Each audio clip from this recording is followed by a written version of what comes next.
This is Audiobook Warriors. Audiobook Warriors presents an unabridged recording of Manacled by Senlinyu, narrated by Freya and directed by Prana Opal. And now Manacled by Senlinyu. Chapter 52, Flashback 27. March 2003. It's a trap. It was the only thing Hermione could think of as Harry vanished under his cloak of invisibility to set out across the field towards the house. They watched the door open, and there were quiet flashes of spellwork before Harry's head appeared and he beckoned them forward. They moved towards the house under heavy disillusionment. Hermione watched the ripples of Fred and Charlie move soundlessly up the stairs, while Harry signalled towards a door that led down to the basement. She could feel Tonks behind her as they descended the narrow stairs and heard muffled spells and falling bodies as Harry and Remus reached the bottom. They had been in the house for less than a minute. Hermione heard a door blast open. "Clear!" Harry's disembodied voice called softly. They worked down the basement hallway, forcing the doors open. The quiet felt deadly. It was broken only by the faintest shuffling of feet. Her heart was beating in her ears, louder than the sound of Harry breaking into room after room. They were halfway down the hallway when the door at the far end flew open. Dozens of spells shot out. Hermione dove to avoid a Cruciatus streaking down the hallway. Several curses ricocheted off the walls. The air was filled with magic. Everything was simultaneously slower and faster. Hermione focused on keeping her shield up and dodging as rapidly as possible. As she spun away from an acid curse that would have caught her in the face, the deadly green of a killing curse raced towards her. "You need to have the instinct just to move." She threw herself to the ground, shot up to her feet on the other side of the hallway, and proceeded to machine gun stunners into the room down the hall. Nothing lethal. If Ron were there, she might hit him. Finally the spells stopped. There was a pause. "He's in here!" Harry shouted. Hermione moved forwards quickly into the room, removing her disillusionment. Harry was breaking through chains that had Ron hanging from the ceiling of the room. There were 8 unconscious Death Eaters on the ground. Ron had been beaten, his face so swollen it was almost unrecognizable. He was clearly shouting, but no sound emerged. His wrists had deep cuts in them where the shackles had sunk into his skin while he'd been hanging. Harry broke through the chains, and Hermione and Tonks caught Ron before he fell. "Finite incantatem." Hermione waved her wand over Ron's face as she whipped out her healing kit. "Harry, you fucking idiot!" Ron exploded as soon as he was unsilenced. "Get out of here! Why the fuck did you bring Hermione?" Too easy. It had been too easy. The words repeated themselves in her mind as she started healing Ron. She worked as quickly as she could. Not everything, just enough to get him out of the house and able to fight if necessary. "Verify it's him," Remus said. "It's him," Harry said. "Verify it," Remus snapped. "How did Quirrell get past Fluffy?" "With a bloody harp!" Ron tried to push Hermione out of the way and stand. "We have to get out of here." "Swallow this." Hermione forced a potion to counter his internal organ damage down his throat, followed by a restorative, and then a strengthening potion. "We need to go now," Ron said as Hermione smeared bruise paint down his face to reduce the swelling so he could see. "Let me fix your wand hand," she said, pushing back the shackles still encircling his wrists in order to drip essence of Dissony onto the deep laceration that cut into the bone. She repaired the fractures as fast as she could. As she was performing the spells, the ring on her hand suddenly burned red hot. She gave a choked gasp as she kept working.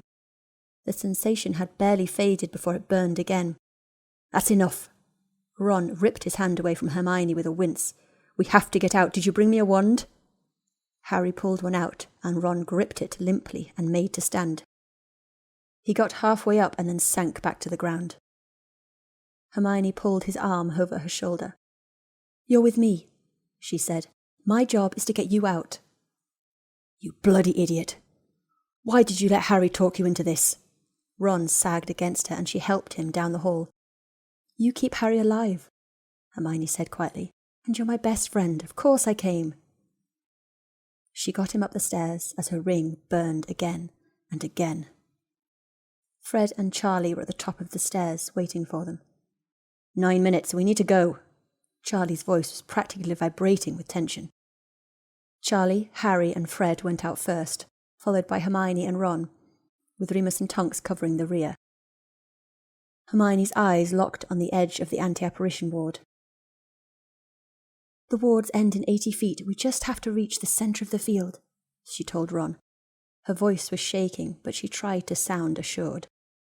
They were 20 feet away from the house when the air broke with cracking sounds. The field, just outside the anti-apparition wards, was suddenly filled with Death Eaters. Hermione froze. There were possibly 100 Death Eaters, and they immediately advanced through the ward, blocking their escape. A wall of curses streaked ahead of them. If she tried to turn and run with Ron, they'd be mowed down. The closest edge of the anti-apparition wards was through the Death Eaters. The strengthening potion had kicked in for Ron, and he was no longer leaning heavily on Hermione. The spare wand they'd brought for him still drooped slightly in his hand. Stay down, Hermione, he said as he straightened and moved forwards to his place beside Harry. The Order had nothing left but excellent fighters. The speed and accuracy with which everyone fought was remarkable. Considering the steep odds, it was unbelievable that they all didn't immediately die. The disparity in firepower was tremendous. Tonks and Fred were the only ones using truly dangerous spells as they fought. The strategy for the escape rapidly dissolved. Ron was nowhere near Hermione. The Death Eaters attacking didn't seem to be particularly talented. There was a notable lack of finesse and coordination in their attack. However, the difference in numbers was staggering. There were more than 10 Death Eaters to every one of them. Hermione steadied herself behind the shield she had cast.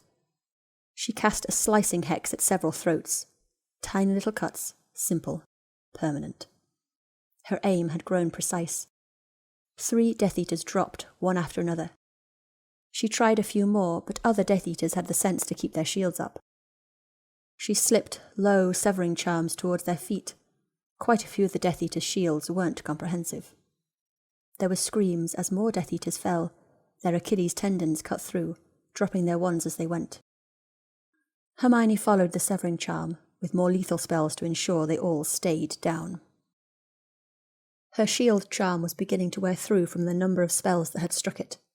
She dove and spun rapidly to the side as she avoided a killing curse. She felt it burn through the air near her cheek as it nearly grazed her. She recast her shield as she fought to move towards the boundary of the anti-apparition wards.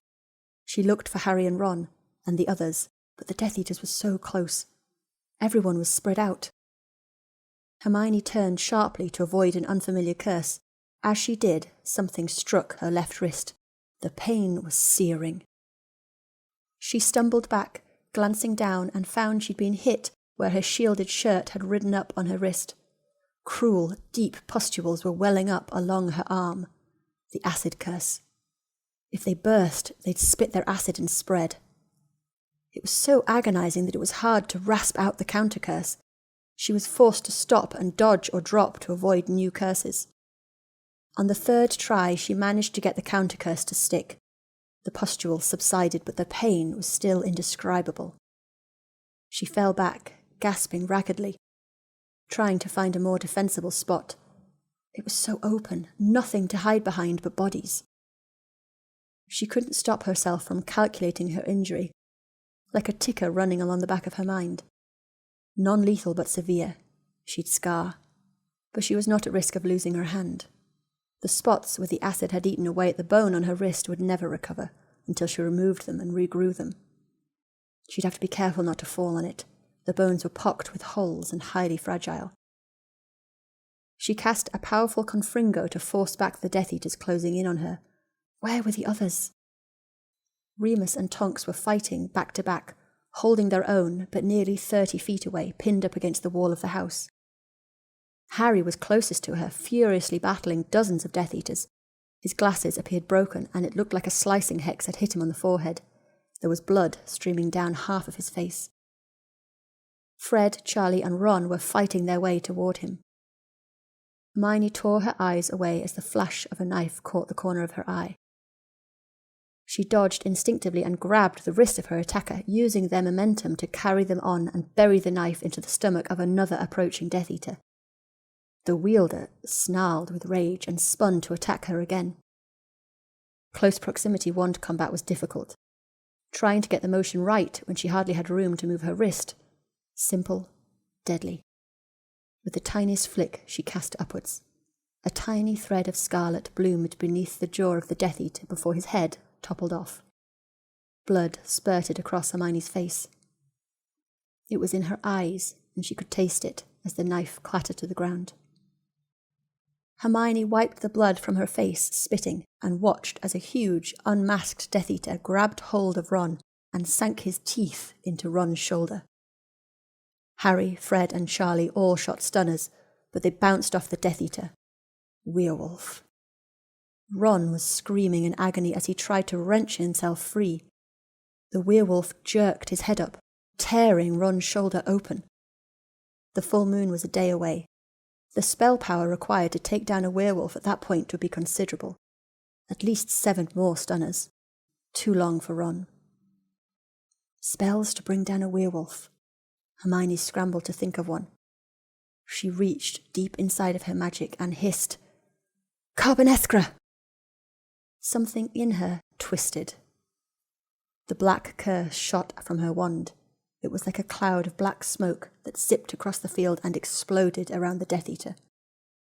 The werewolf froze for a second and collapsed into dust. Ron dropped to the ground. As Hermione stared, everything inside her went cold and dark. She stumbled and gripped her chest. As the world swam back into view, she noticed something moving towards her. She turned, jumping back. It felt like being punched violently in the ribs. Hermione gasped, trying to inhale, and looked down. There was a knife driven into the hilt on the right side of her chest. If she had turned a split second later, it might have gone into her heart, but as she studied it with surprise, she thought it had probably missed anything immediately vital. Her healer mind couldn't turn itself off. Her wand slipped from her fingers, and her hands darted down to close over those of the Death Eater who was still holding it, stopping him before he could try to twist it or pull it out and stab her again. She felt the bones in her left hand crack as she gripped his hands in hers tightly and, without letting herself stop to think how much it might hurt to move with a blade still inside of her, drove her knee viciously between his legs. He crumpled to the ground, his hold on the hilt loosening. Hermione stumbled away, gasping raggedly. Where had her wand fallen? There was blood in her eyes. She shook her head, trying to clear her vision. She looked down at her chest again. Her right lung was punctured, and she suspected her liver had been nicked. From the angle she was looking down at it, it was hard to tell. She saw her wand. She tried to reach for it without bending her torso. As her fingers closed around the handle, she felt someone dig their fingers into her braided hair and drag her up onto her feet until she was dangling in the air, her toes barely touching the ground. "I remember you, Mudblood." Repastien Lestrange chuckled as he pulled off his Death Eater mask. His eyes dropped down and he noticed the knife still buried in her chest. "Look at that! Someone already got started on you." She tried to curse him, but he battered her wand away. She heard it clatter onto the ground. Her knife! She needed to reach it. "How many times do you think I can stab you before the light goes out in your eyes?" he asked, before he jerked the blade from her chest. Hermione gave a ragged gasp as she tried to stop him. The right side of her body was suddenly slick with blood sliding down her torso. Repastien dragged the blade up her chest until it pressed over her heart. Hermione tried to wrench her head free as she attempted to pull out her knife without drawing his attention. He pressed the tip in and hit bone. He shifted the blade until he found a space between her ribs. Hermione's eyes widened and she stared up at him. "Here, or should I start lower?" His voice was taunting. He was unconcerned with the fighting around him. Hermione didn't know whether to try to reach for her knife or stop him from stabbing her in the heart. Was there even a point in making a choice? She could feel herself bleeding to death. He started to push it in, slowly. As the tip of the knife began cutting into her skin, Sebastian stilled. His hold on her hair loosened, and his expression went slack as he dropped dead at her feet. Hermione collapsed with him and caught herself with one hand. Behind Sebastian, just beyond the anti-apparition point, a masked Death Eater was standing alone in the field. Several Death Eaters nearby froze and turned with surprise when Sebastian fell. They were dead before they could raise their wands. Hermione just stared. She suspected her punctured lung was collapsing. She pressed her hand against the wound to keep herself from hemorrhaging and to prevent air from seeping into her chest cavity. She watched blankly as the Death Eater who had just appeared began making his way across the field. It was Draco. She'd never seen him fight, not really, but the style was still familiar. He was as deadly as she'd imagined. The influence of Bellatrix Lestrange's training was obvious. The fluidity of movement, the wake of bodies he left behind him as he stalked across the field. Bellatrix's unpredictable style had been driven by her sadism, her insanity. Draco's style was brutal efficiency. He wasn't concerned with maiming or causing pain. He didn't want prisoners. He killed everyone. He showed no hesitation as he mowed through the panicking Death Eaters around him. The ways he could conceive to rapidly kill people was terrifying. It was entirely a numbers game. Minimum effort, high return. It was impossible that he had ever fought to full potential before. If a Death Eater had ever fought that way before, everyone would have known about it. He cast a spell on the ground that turned the radius surrounding him into liquid. 15 Death Eaters immediately vanished beneath the surface, screaming. He cancelled it, and left them behind to be suffocated by the earth around them. He cast curse after curse after curse, most of them non-verbally. Death Eaters steadily dropped. He conjured a flock of dozens of silver hummingbirds. Several Death Eaters hesitated, visibly confused. Draco whipped his wand forward, and the tiny birds shot through the air like a hail of bullets, burying themselves into the throats and chests of anyone nearby without a powerful shield. He called the birds back, dripping with blood, and shot them off again. He was within a few feet of Hermione. He reached out and grabbed her by the left wrist. She gave a low scream as she felt her damaged bones fracture in his grip. He pulled something out of his robes, holding it high over his head. He activated it. It was like all the air and sound in the area had suddenly been sucked away. Deadly silent. Everyone around them dropped to the ground, gasping and clawing their throats. Hermione was screaming in panic and pain. She felt her wrist breaking as she tried to get free. The Death Eaters were gasping silently for air as they suffocated. Harry, Ron, stop! Stop, you can't kill everyone! Stop, Draco! She was screaming. Their faces were turning blue. The struggling was coming to an end. The bodies went still. Draco, stop! She renewed her struggles to tear herself free and felt the bones in her hand shatter. Stop! You idiot! He snarled through his mask, releasing her wrist. Wait here! He tossed the dark artifact onto the ground. It sizzled and twisted into a heap of scrap metal. He stalked over to Harry, Ron, Fred, Charlie, Remus, and Tonks. He performed a reviving spell on each one of them, followed by a muttered obliviate, before he levitated the unconscious bodies up behind him as he turned back. He summoned her wand off the ground and dragged her up by the arm. It was hard to breathe. Moving was agonizing. Her left wrist felt like it was being crucioed. Blood was streaming down her side. It got harder and harder to breathe as Draco pulled her across the field. She needed to seal the puncture. As soon as she could find someone who could perform the spells to keep her from bleeding out, who could remove the air from her chest cavity. If she could apparate to Grimmauld Place, if she could... She stumbled. Her head was feeling light, and it was hard to think straight. She tried to breathe, but she felt as though she couldn't. Draco dropped everyone just outside the anti-apparition wards. She moved towards their bodies. She didn't know what resuscitation spell Draco had used. Before she could take a step, Draco's grip tightened and he apparated away with her. They landed in the shack. He immediately let go of her and ripped his mask and gloves off. She slumped against the door. You can't leave them there, she rasped. They'll wake in less than a minute, he said, his face twisting with fury. Kneeling on the ground, he used the tip of his wand to draw a series of runes on the floor. The runes glowed for a moment, and a trapdoor appeared. Jerking it open, he reached down and pulled out what seemed to be an entire hospital's worth of healing supplies. Draco turned to look at her. His face was white with rage. Can you last long enough for me to get a healer for you? He asked. His voice was shaking. She shook her head. You'll have to tell me how to do it. I've never used complex healing charms, he said, pulling supplies out. She dragged herself up from the wall and gave a small gesture towards her right side with a broken wrist. My liver. It's where the blood is coming from, I think. There's air in my chest cavity. It's collapsing my lung. He conjured a stretcher and helped her down onto it. She gulped a blood-replenishing potion before she had him cast a diagnostic so she could confirm the injuries were what she thought.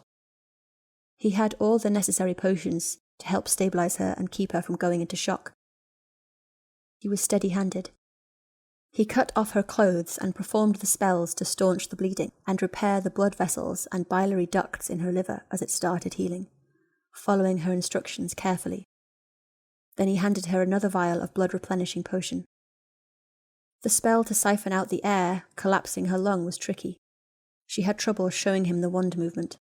Her hands were still shaking despite the pain relief she'd taken. It's more subtle than that, she tried to explain. Just the faintest sideways shiver of the tip, or it'll pull too hard and damage the tissue.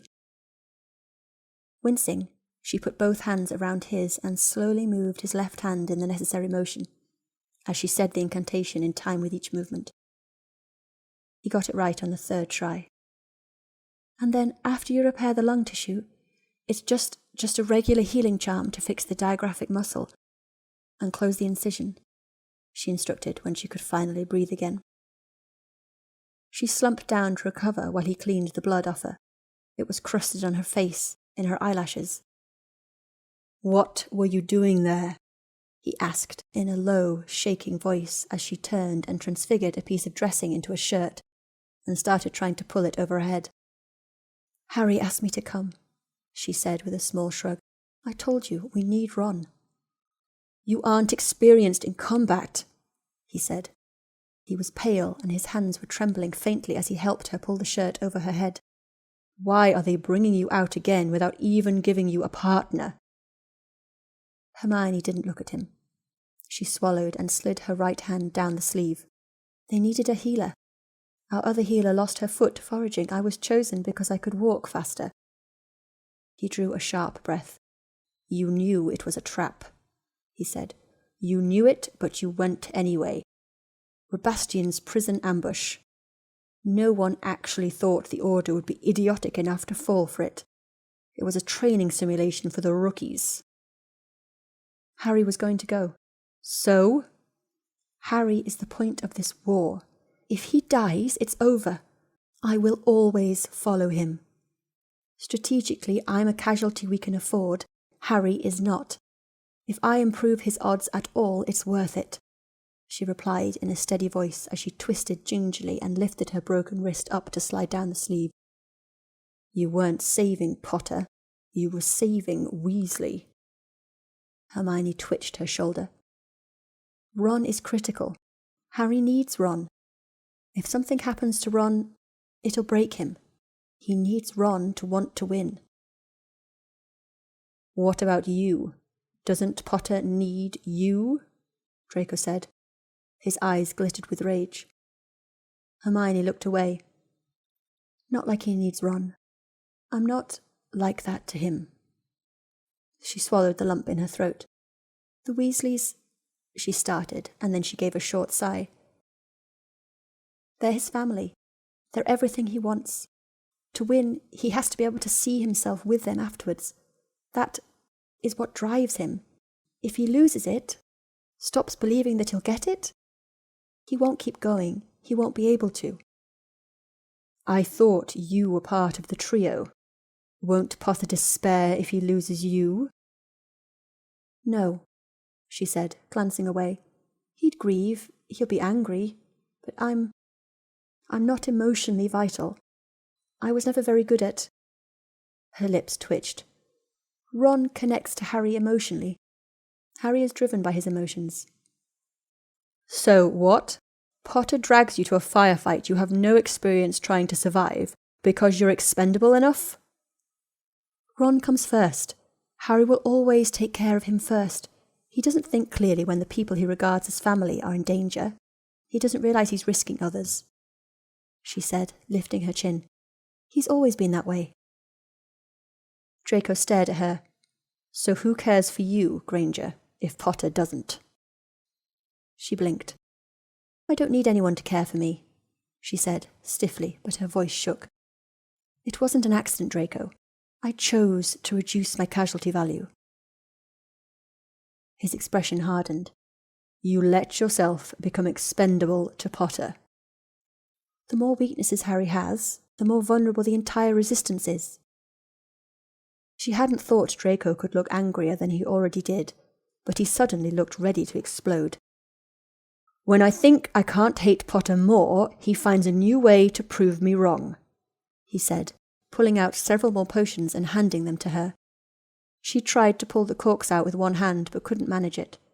She was pretty sure if she had to move her left wrist again, she would faint. What happened to your left hand? He abruptly asked, snatching back a vial and unstoppering it for her. You broke it. He seemed to get paler. I was already injured, she said, in clarification. I got hit by that acid curse. By the time I managed to counter it, the bones were pretty much wrecked. You just happened to grab it. You should have told me. He reached into his robes and pulled out the kit she'd given him for Christmas. He snatched the analgesic from its slot, doused a cloth and wrapped it around her wrist and hand. Hermione nearly gasped with relief as the burning subsided. Do you need me to remove the bones? He asked after a moment as he watched her cradle her wrist against her chest. She looked up at him. Could you... I was going to do it myself when I got the chance. Removing bones with precision, especially shards, was a painful process. Unless she wanted to regrow her whole arm, it was going to be a slow ordeal that would be difficult to remain focused and steady-handed throughout. She'd planned to deal with it after she went back to check on Ron. I know the spell work. Do you want me to stun you? He asked. No, I should stay awake. Unless you already know the names of all the bones in the hand and wrist? No, he said, glancing away, his mouth pressed into a hard line. Unwrapping her hand again, she cast a diagnostic spell over it and surveyed the damage. Aside from the deep pocket the acid had burned into the flesh, there were 4 bones that had been crushed, and another 6 with varying levels of corrosion, including her ulna. She'd have to debone half her forearm. She stared at it for several minutes before drawing a sharp breath and looking away. The 5th metacarpal first. Cinque metacarpus. Cinque metacarpus osseos dispersimus. The sharp stabbing pain as the bone in Hermione's hand abruptly vanished nearly made her scream. She dropped her head against Draco's shoulder and shuddered. Pain, without the adrenaline surge of battle, was harder to handle. Then the hamate. Os hamatum. She shivered against his shoulder, trying to brace herself. She was crying into his robes by the time he had removed all the bone shards. Half her forearm and most of her palm were largely boneless and lay puddled in her lap. Draco pulled out a bottle of Skelligro. She gagged it down and then winced as the stabbing, needle-like sensation of regrowing bones enveloped her arm. He poured essence of dittany across her entire arm to repair the pockets of corroded tissue. She was tempted to scream at him. Don't! She tried to grab the vial away from him. It's a waste. I can heal them with spellwork after the bones regrow. He glared at her. Shut up. She fell silent while he doused her arm a second time, and then rummaged through more materials from his supplies and assembled a magical cast with surprising efficiency. "Why do you have all of this?" she asked, surveying all the supplies as he wrapped the frame around her hand and then up around her elbow so that the bones would regrow straight. "I got it for you," he said. She stared at him in surprise. "After Hampshire, I was worried you'd show up injured again. I thought if I had everything you might need on hand, I'd worry less." Hermione's heart hurt inside her chest as he helped her get the sling of the cast up over her head. "But this is a lot. This is practically a casualty ward's entire inventory list." He raised an eyebrow. "I didn't know what kind of things were crucial for casualty healing at the time. I researched it. Then I got a long lecture on healing common battle injuries as a Christmas present last year. It helped me round it out with anything I'd missed." Hermione blushed. "You could have become a healer," she told him. "You have a natural talent for it."